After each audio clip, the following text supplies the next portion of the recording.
FMC 이후에 오라클 쇼크가 나왔고요. 네. 그리고 어제 브로드컴이 나왔고요. 네.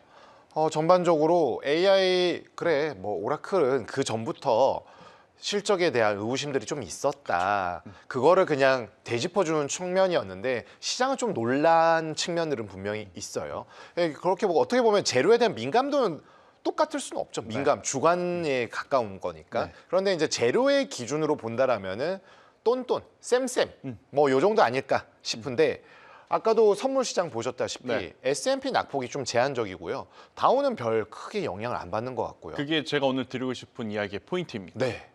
일단 FOMC라고 하는 대형 이벤트가 지나갔죠. 사실 FOMC라고 하는 이벤트에서 금리 인하 이야기가 나오면 아마 많은 개인 투자자분들이 그리고 구독자분들이 예상했던, 예측했던 혹은 기대했던 부분은 폭등이구나. 아, 네. 반도체 IT 기술주들 폭등이 있구나. 가자. 네. 저도 그랬거든. 그런데 인터뷰도 다 끝났습니다. 네. 하지만 그때까지 인터뷰가 되게 좋았거든요, 분위기. 끝나고 나서는 그래. 오늘 이제 이 정도 마무리 그러면 이제 내일 이제 프리장부터 선물 지수가 상승을 하겠구나 싶었는데 오라클이 그냥 고춧가루를 한 대자루를 부어버렸죠. 그렇죠. 그냥 네. 포대자루 거의 그렇죠. 부은 느낌이에요. 그냥 포대자루를 부어버렸어요. 네. 그래, 그것까지는 이해합니다. 이해는 하죠. 오라클은 그럴 수 있어. 네. 그런데 이제 또 한 가지 희망을 갖고 제가 하루를 더 봤던 건 네. 브로드컴이 잘 나오면 오라클쯤이야. 아, 그럼. 핵심은 브로드컴이었으니까 이번 주 실적의 핵심은. 그리고 나서 브로드컴의 실적을 봤는데 브로드컴 실적 굉장히 잘 나왔습니다. 네. 근데 인터뷰에서 약간의 그 인터뷰의 기술이 좀 모자랐다고 해야 될까요? 아, 그래요? 그게 좀 부족했던 것 같아요. 그러니까 1분기 내년 1분기 가이전스도 좋았잖아요. 이게 이 백로그라 그래서 보통 이제 우리가 수주잔고 이야기를 많이 네. 하잖아요. 그러니까 이게 아다르고 어다르다고 네. 백로가 나쁜 것도 아닙니다. 굉장히 좋아요. 이 격언 미국에 좀 전달해 줘야 되는데. 그러고 싶습니다. 가서 한번 만나보고 네. 싶습니다. 백로그라든지 수주잔고가 사실 기하급수적으로 늘어나고 있는 상황임은 맞는데 약간의 그 딜레이되는 타임이 조금 있다고 인정을 해버렸어요. 아. 그러니까 이제 시장은 그럼 다음 분기 그 다음 분기의 실적에 대한 연속성이 약간 삐걱거리는 것 아니야? 여기에 물음표가 살짝 붙었었거든요. 근데 그 이야기가 나올 때까지만 하더라도 프리장에서 시세가 꺾이진 않았습니다. 네. 근데 이제 그 다음에 어떤 또 코멘트가 나왔냐면 공장 가동률에 대한 이야기, 캐파에 대한 이야기를 하는데 듣기로는 투자자 입장에서는 어떤 뉘앙스로 들렸냐면 네. 지금 캐파가 목 끝까지 차 있다. 증설을 하지 않으면 아무리 수주가 많이 온다 하더라도 못 상승의 제한이 지금 네. 갇혀 있는 듯한 느낌을 받았어요. 아. 이게 만약에 증설을 미리 선제적으로 투자하고 아직 돌릴 수 있는 캐파가 많다면 여기저기서 해주세요 하면 그거대로 빨리빨리 생산을 해서 나가면 되는데 이 인터뷰의 뉘앙스가 들어오는 오고는 있는데 이거에 대한 생산 캐파 능력의 증설 확보가 되지 않아서 리드 타임이 줄어들지가 않는 거예요. 리드 타임 중요합니다. 리드 타임이 줄어들었다는 건 네. 재고도 빨리 감소한다는 거고 그렇죠. 그만큼 소비자가 많다는 것을 의미하는데 네. 너네 괜찮다며. 그런데 백로그도 애매하고 리드 타임도 안 줄어들어? 네. 그러면 이게 기술력에 대한 의구심이 있는 게 아니라 생산력, 수율, 캐파에 대해서 시장이 조금은 더 민감하게 과민하게 반응을 해서 선반영이 되었구나라고 생각하시는 투자자분들이 있던 것 같아요. 그렇죠. 그리고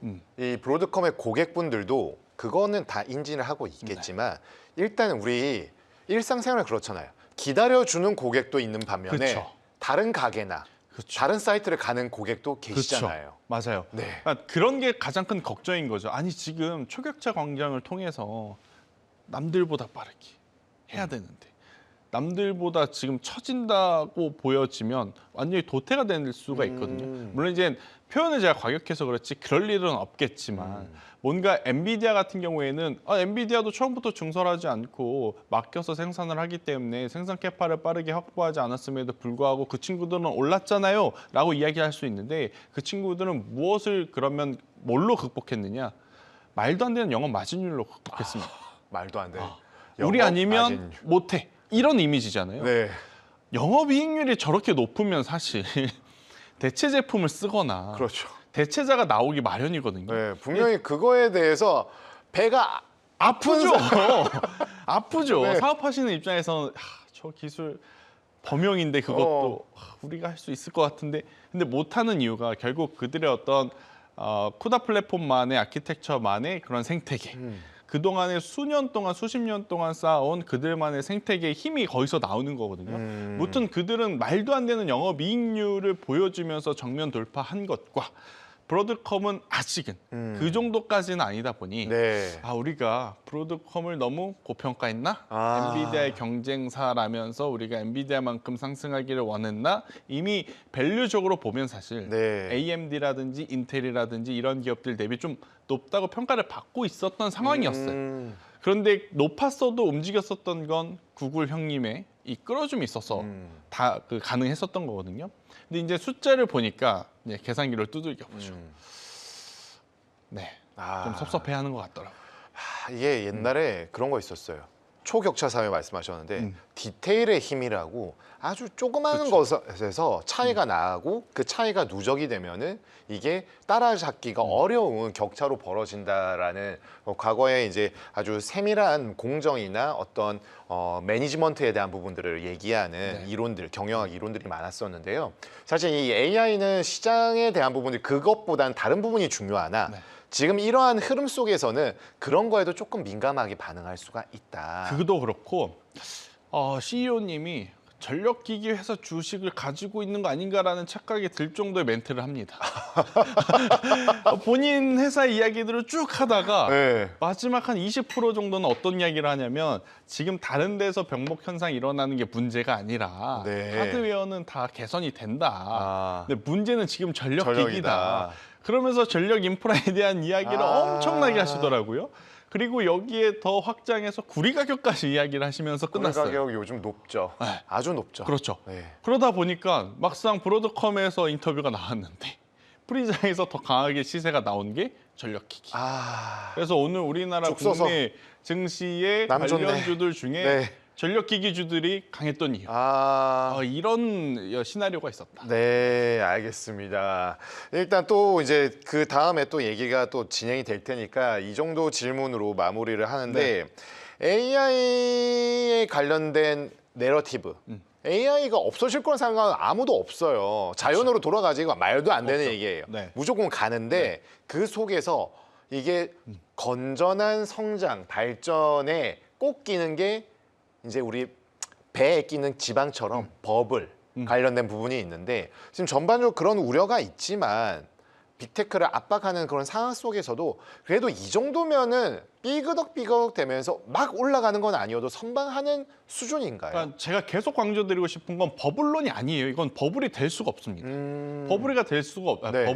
버블이 될 수가 없습니다. 네네. 왜냐 여러분들 지금 핸드폰 켜서 챗GPT 없으신 분들, 제미나이 없으신 분들, 아니면 그 외에 어떻게 보면 AI 플랫폼 없으신 분들 찾기가 이제는 어렵습니다. 이제 구글 네이버 검색보다 챗GPT, 제미나이, 클로드가 빠른 걸 이제 알았어요. 그렇죠. 네. 그리고 하물며 네이버도 요새 검색을 치면 네. AI가 요약해 추론을 해서 요약을 네. 해서 먼저 나오더라고요. 네. 그렇다면 이게 버블이냐? 버블이 아닌 거죠. 이제는 점점 실생활에 들어오는 침투 속도가 빨라지고 있는 상황이고 한번 이것을 사용하신 분들은 앞서 이야기 주셨던 대로 예전처럼 블로그에서 검색 어렵습니다. 이제는 제미나이에 다 운전하다가도 마이크 켜가지고 나 오늘 이게 궁금한데 이거에 대해서 5가지로 일목요연하게 정리해줘. 그러면 착착착착착 이렇게 해주는 상황이라 버블론이 아니라 걱정론인 거죠. 걱정론. 특히 어떤 분들에게 우리처럼 주식 투자하는 사람들에게 AI 산업에 종사하시는 분들은 본인의 일이 지금 버블이라고 전혀 생각하지 않습니다. 삼성전자에서 칩을 만드시는 분들, SK하이닉스에서 칩을 만드시는 분들, 아니면 뭐 네이버나 오픈 AI나 이쪽에서 플랫폼에 일하시는 분들 본인의 일이 안 쓰일 거라 생각하지 않아요. 근데 그런 거예요? 그러면은 뭐 어디 가게가 음식을 너무 잘하는데 갑자기 너무 우리가 생각했을 때 아직 음식의 수준이 그 정도 아닌데 너무 손님이 많은 거야. 이러면은 왜 이렇게 손님이 많지? 그런 걱정. 이건 버블인 거예요? 그건 걱정인 거예요. 네, 그건 걱정이에요. 네, 그게 이제 버블인 거죠. 네. 그게 이제 우리가 오면 안 되는 그런 건데. 이 정도로 많이 오면 안 되는데. 건데 나중에 봤더니 내가 만든 음식을 평가하는 그런 음식 평론가 분들도 별 3개, 4개, 5개 주고 가고 미슐린 받고 이렇게 되면 네. 그거는 버블론이 아니라 실력인 거죠. 이제 실력이 된 거죠. 실력인 네. 거잖아요. 우리는 지금 그 단계를 가고 있다. 아, 단계를 가고 있어서 주가적인 주식을 투자하시는 여러분들만 버블론을 이야기를 하지 막상 AI 산업에 일하고 계신 분들은 본인의 일이 버블이라고 생각하지 않는다. 그러면 이런 거 같네요. 이런 상황 속에서 걱정론은 있는데 네. 미슐랭에 픽되는 식당을 찾듯이 종목을 그렇죠. 찾자. 그게 찾기가 좀 어려운 거죠. 네. 다들 이제 상향 평준화가 돼서 나도 저 미슐랭한테 별 받고 싶어 갖고 지금 한 100개 음식점이 있으면 80개가 이 정도 수준에 올라왔는데 그 중에서 더 특출난 한두 개를 골라야 되다 보니까 힘든 거예요. 아, 미슐랭은 네. 화장실도 본다고 하더라고요. 그렇습니까? 네. 그 디테일 아니겠습니까? 아, 그렇죠. 네. 알겠습니다. 그리고 글로벌 IB들이 연간 전망 이제 거의 다 마무리했거든요. 네. 최근에 좀 지수에 대한 레벨을 그래도 과감하게 내는 하우스들이 좀 생기고 있어요. 근데 미국 증시에 저는 그 지수단을 하우스에서 낸다고 해서 크게 의미 부여할 필요는 없다고 그럴까요? 봅니다. 네. 미국 증시는 그냥 우상향. 기본적으로 그게 깔려 있는 상태에서 매매 전략을 세워야 여러분들이 확률 높은 매매를 할 수 있지. 개인 투자자분들의 가장 큰 실수. 제가 처음에 주식 시장에 들어와서 했던 실수. 상승도 먹고 하락에도 수익을 내야겠다는 네. 그런 잘못된 생각을 가졌을 때 계좌가 많이 안 좋아지더라고요. 아. 일단 글로벌 중심에서의 미국 증시는 속도의 차이와 시기의 문제는 있겠지만 네. 우상향한다라는 기조를 전제를 깔고 계좌를 고민을 하셔야지 조정? 기술적인 조정으로 이제 고점 맞고 내려와서 여기서 더 사고 여기서 팔고 그러면 실제 수익 보는 수익금은 그렇게 크지 않다. 아, 그렇죠. 그러면 종목도 그렇고 뭐 자산도 내년에 주식 가니까 난 채권을 숏을 하거나 숏 배팅을 하거나 이제 부동산 끝났어. 부동산 다 팔고 주식에 다 넣을 거야. 아니면 이제 주식의 시대 끝났어. 부동산으로 가야 돼. 채권으로 가야 돼. 금으로 가야 돼. 이거는 다 맞추기는 정말 어렵죠. 워렌 버핏도 해마다 보면은 아니더라고요. 어려워요. 근데 어려워요. 길게 시계를 끌면 그 진짜 오마현이. 그렇죠. 네. 그러니까 워렌 버핏 분이 돈을 가장 많이 번 시기가 사실 초창기가 아니라고 하잖아요. 네. 거의 은퇴하기 직전에 레버리지 효과, 복리 효과를 보이면서 이제 자산을 많이 확보했다라고 우리가 알고 있잖아요.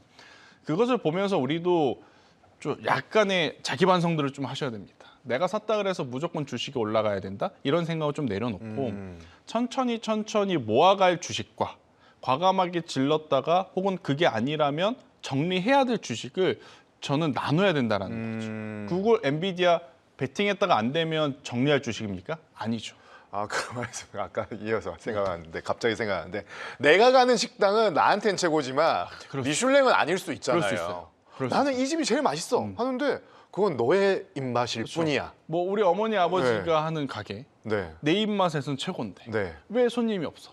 이렇게 되는 거잖아요. 네. 그래서 저는 개인 투자자분들이 사실 길게 볼 종목과 그렇지 않을 종목을 확연하게 좀 나누시는 것이 이제 가장 중요하고 일단 기본적으로 내년에도 이 미국의 중간 선거라고 하는 이벤트가 있습니다. 네. 그러면 트럼프 입장에서는 아무래도 지지율이 지금 바닥으로 떨어지고 있지만서도 포기할 수는 없겠죠. 아유, 그럼 그럼요. 이것을 끌어올리기 위해서 굉장히 많은 노력을 할 텐데 지금 트럼프 정책의 중심에는 증시의 활황이 있기 때문에 네. 저는 적어도 내년 상반기까지는 크게 걱정할 필요는 없다.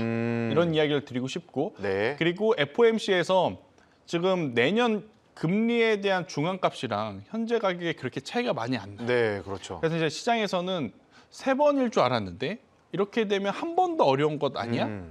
그리고 12월 달 FOMC 금리 인하하고 나서 당분간 인하 안 할 수도 있겠다라고 걱정을 하잖아요. 네. 저는 걱정하지 말라. 그게 더 기회일 수 있겠다. 아하. 금리 인하라는 카드가 안 쓰고 남아있네. 계속 주머니에 있는 네. 거예요. 그러다가 1월 달, 2월 달 또 뭐가 있죠? 우리 12월 되면 산타랠리, 네. 1월 되면 1월 효과, 연초 효과. 네.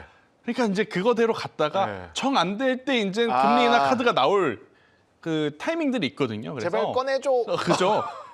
그렇게 안 해도 꺼내줄 네. 때가 지금 올 가능성이 높아서 네. 적어도 내년 상반기까지는 걱정하실 필요 없다. 저 한 가지만 궁금한 게 이건 짧게 이제 하고 이슈로 가면 네. 좋을 것 같은데 지금 우리나라가 6월 달에 지자체 선거가 6월 첫 주에 있거든요. 그렇죠. 그럼 이제 12월 말이면은 네. 이제 그 달로는 6개월이 넘은 것처럼 보여도 실질적으로는 한 5개월 반 정도 남은 네. 거죠. 그러니까 요즘에 이제 정치 뉴스를 보니까 이게 뭐 여러 얘기들이 있지만 이제 시작됐다 이러더라고요. 근데 미국은 중간선거 11월에 있잖아요. 네. 그러면은 한 1분기에서 2분기 정도까지는 선거가 있을 거야 정도고 2분기 말 정도 되면 이제 선거판이다 이렇게 되나요? 그렇죠. 가장 이제 그 중간 선거를 앞두고 여러 가지 이야기가 나올 때가 언제냐? 여름휴가 직전에. 아 그래요? 네. 그러니까 적어도 상반기까지는 네. 트럼프 입장에서는 증시가 뭔가 올라줘야 아, 안 그래도 지금 표심이 약한데 네. 여기서 증시까지 떨어져 버리면 거의 뭐 승산이 없는 아, 상황이 되는 그렇죠. 거잖아요. 엄청 중요하죠, 그러면 증시가. 세제 혜택을 주든 아니면 경기 부양책을 주든 아니면 유동성을 확실하게 공급을 하든 여러 가지 카드가 상반기에 몰릴 가능성이 높아요. 그래서 걱정은 언제 해도 늦지 않느냐면 내년 하반기 가서 해도 늦지 여름 않으니 휴가를 보통 7, 8월 많이 가니까 네. 한 6월 초 중순까지는 증시에 진짜 몰입해서 몰입하셔서 대신 반도체가 어렵다면 네. 전력 인프라 꼭 보셔야 된다. 아, 여러분들 잘 생각해 보세요. 짓기 전부터 전력 날립니다. 네. 짓고 있을 때도 날릴 거란 말이에요. 그렇죠. 짓고 나서 그럼 땡치냐 아니죠. 짓고 나도 그 데이터 센터는 돌아가야 됩니다. 또죠.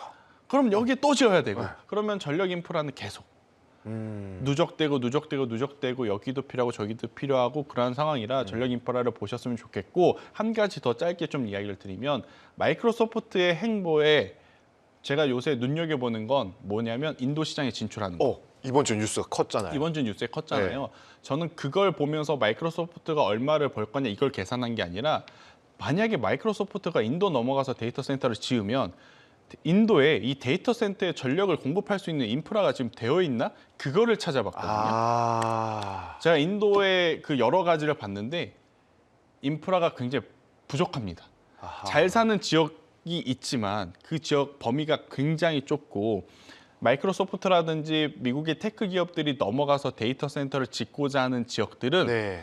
낙후가 됐거나 아직도 개발이 안 된 곳이에요. 네. 여러분들 그거 아시죠? 인도가 IT에 정말 발전된 나라임과 동시에 아직도 도로에 소가 같이 돌아다니는 달구지 끄는 소가 지금 같이 돌아다니는 나라라는 거 네. 아실 겁니다. 그래서 알겠습니다. 이쪽이 성장을 한다면 전력 인프라가 반드시 들어가야 돼요. 아. 그걸 꼭 아셨으면 좋겠습니다. 기회는 잡을 수 있는데 지금은 반도체가 가니까 반도체에 집중을 하지만 전력 기계, 인프라 관련된 부분들은 항시 모니터링을 하면서 그렇죠. 투자 타이밍을 보자라는 말씀 주셨습니다.